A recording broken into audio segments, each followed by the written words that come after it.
If you tell people that a savior is coming, then they will sit and wait for that savior and never save themselves.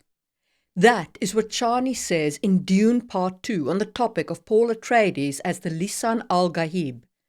And she's right, because that prophecy is used as a means of control by the Bene Gesserit. But she's wrong too, isn't she? After all, she is part of the mystical side of that prophecy. Or is she? Is it all nonsense? Or is part of it real? These questions not only keep the audience engaged, but also helps them to absorb the theme of Dune. And that is what I want to talk about today.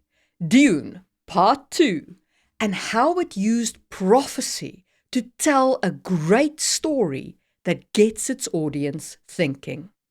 Welcome to another episode of Just in Time Worlds with your host, Marie Mullaney.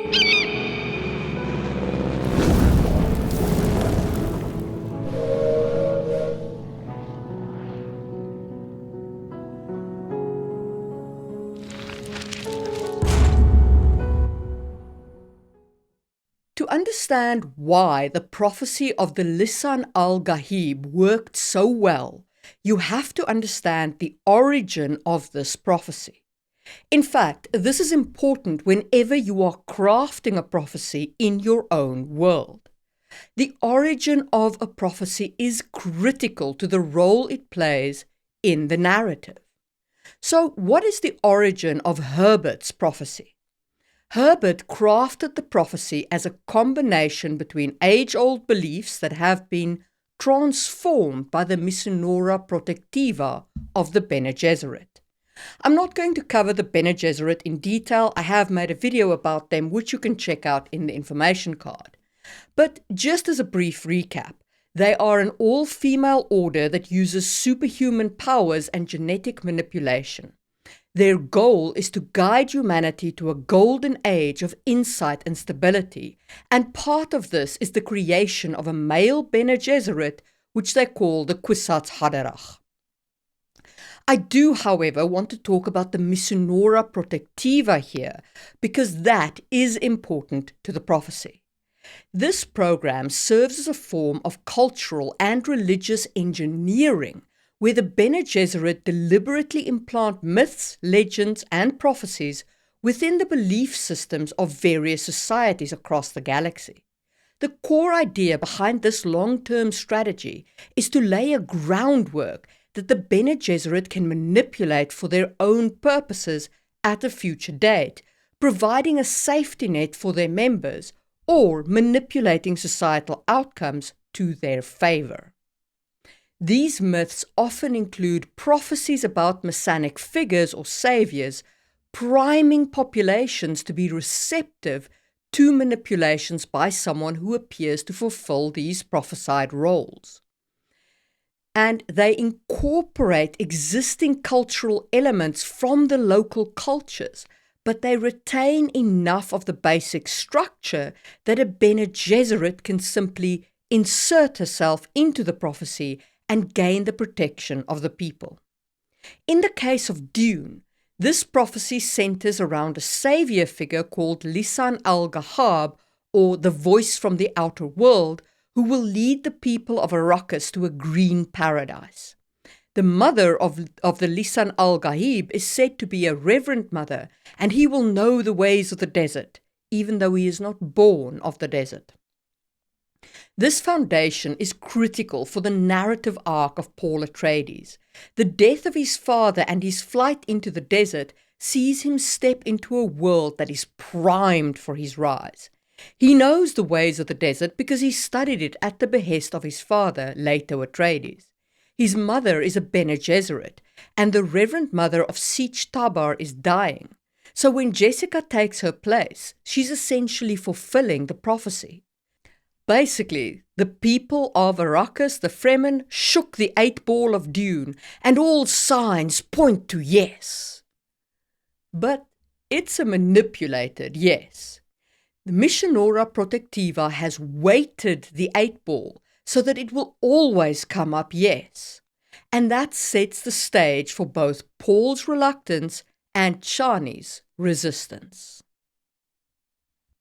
Paul Atreides at first tries to resist fulfilling the prophecy, even outright saying he is not the Lisan al-Gaib. This reluctance stems from an acute awareness of the manipulative nature of the prophecies that have been woven around him. He knows the Bene Gesserit use these prophecies as a means of control and manipulation, and this makes him reluctant to use the prophecy. But also, due to his Bene Gesserit training, he sees some visions of the future, and they show him all the death that will result from him taking on this role. So he refuses to go to the south of Dune. In the book, this is an internal struggle within Paul, but in the movie they externalize that struggle in the person of Chani. And in the movie, Chani is the explicit resistance to the prophecy. She offers a critical perspective on this role of Messiah. She recognizes the power of prophecy as a tool of control, highlighting several key themes in Dune. The danger of abdicating personal agency in the face of destiny, the constructed Messiah theme, and the false savior theme. Chani's skepticism of the prophecy underscores the narrative's exploration of free will versus determinism, and it explicitly calls out the external savior narrative as both dangerous and a means of control. I read an interview where Villeneuve said they explicitly chose to go this route because they couldn't use Paul's internal monologue. So they used the 3 primary female characters to show those 3 aspects that in the book is more shown through internal monologue. So Jessica is the cultural manipulation aspect, and Iridril, the emperor's daughter, is the imperialism aspect, and Chani is the Fremen who resist being taken down this route. She represents the Fremen's internal voice, which I thought was a great way of representing the internal conflict in these 3 female characters. Anyway, back to Chani's role in resisting the prophecy. Her resistance is not just against the external forces that seek to manipulate Paul, but also against the very idea that a single individual's preordained destiny should dictate the course of a society's future. Chani's resistance is especially poignant given that she is part of the prophecy according to her secret name, which means Desert Spring. And indeed, it seems as if there is more to the prophecy of Dune than just the manipulation of the Bene Gesserit. And that leads us to the dual nature of prophecy in the Dune universe. At the heart of Dune's prophecy lies the Bene Gesserit's Minnesota Protectiva. Their manipulation is a testament to the Bene Gesserit's understanding of power dynamics and human psychology. They know that people cling to the hope of a Messiah, especially in times of despair and oppression. However, the narrative of Dune complicates this clear-cut manipulation through genuine moments of mystical fulfillment, suggesting that there might be elements of destiny that transcend the Bene Gesserit's control. The story teeters on the edge of this dictomony, leaving the audience to ponder the nature of prophecy itself. Is it merely a tool for control? Or is there a deeper mystical truth to it? Chani's role in the movie embodies this tension between the mystical and the manipulated. In the movie adaptation, a critical change from the book occurs after Paul drinks the water of life, a potentially fatal rite of passage. The change is that he doesn't just survive this poison entering his body, but that Chani's tears mixed with the blood of the worm, the water of life, revives Paul. This is part of the prophecy which says that the tears of the Desert Spring will revive the Lisan al-Gaib, and Chani's secret name means Desert Spring. Just to be clear, this is a change from the book. But why did the movie make this change besides externalizing Paul's struggle? In my opinion, what this moment adds is a layer of mysticism to the prophecy, suggesting that Chani is not just a passive player in the narrative woven by the Bene Gesserit, but a key figure in the fulfillment of a destiny that appears to transcend manipulation. But does it, though? Is this genuinely a mystical fulfillment of prophecy? Or is it an instance of human pattern recognition?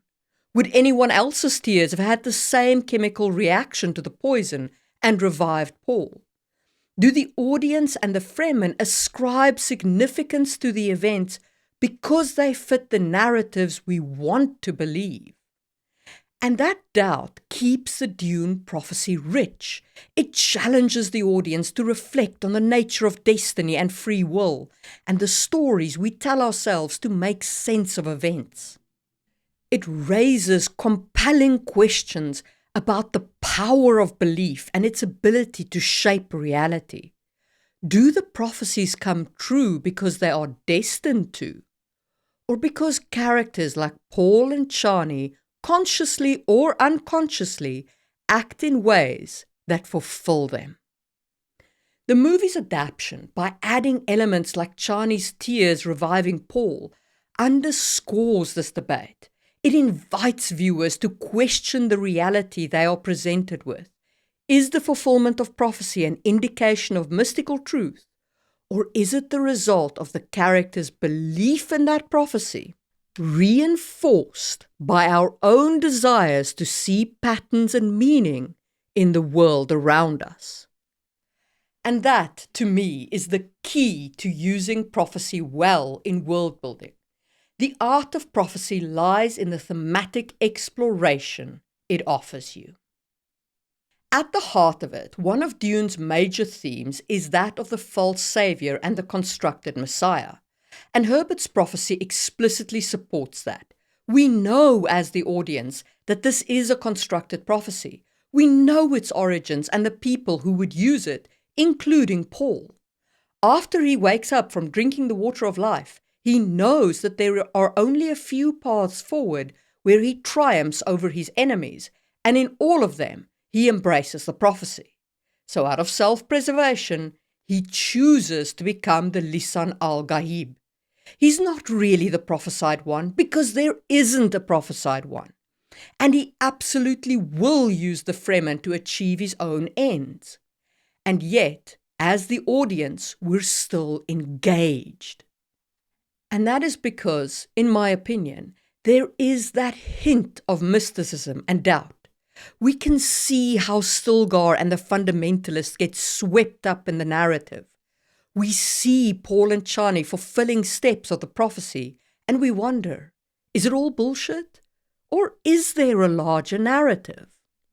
That subtlety is what lets us reflect on the theme and really absorb the message of Herbert's story. This is the key lesson for any world builder. If you're going to use that fraught device of prophecy, make sure it underscores your themes, but still keep it subtle. You don't want to have the audience ever be 100% sure that it's this way or that way. When people don't know for sure the answer to a theme, that's when they think about it. That's when they ponder the question and come to their own conclusions. Herbert makes us think about real-world issues around belief, manipulation, and our desire for certainty in an uncertain world. And that's what makes the prophecy great. But all this, of course, is my opinion. What did you think about the role of prophecy in Dune? What do you think of the addition of Chani's tears in the movie? Let me know in the comments below. And while you're down there, please do give this video a thumbs up if you liked it. Today's video was brought to you by my epic fantasy series Sangwheel Chronicles, where I also use prophecy. If you like epic fantasy, check it out on the link below. But please don't feel pressured to support the channel financially. You can also show your support just by watching another video. Since you enjoyed this video, you might also enjoy my video on Blue Eye Samurai and its use of themes in world building. Or you can trust the algorithm with its recommendation right over there. And I will see you soon for another episode of Just in Time Worlds, where we build what we need when we need it.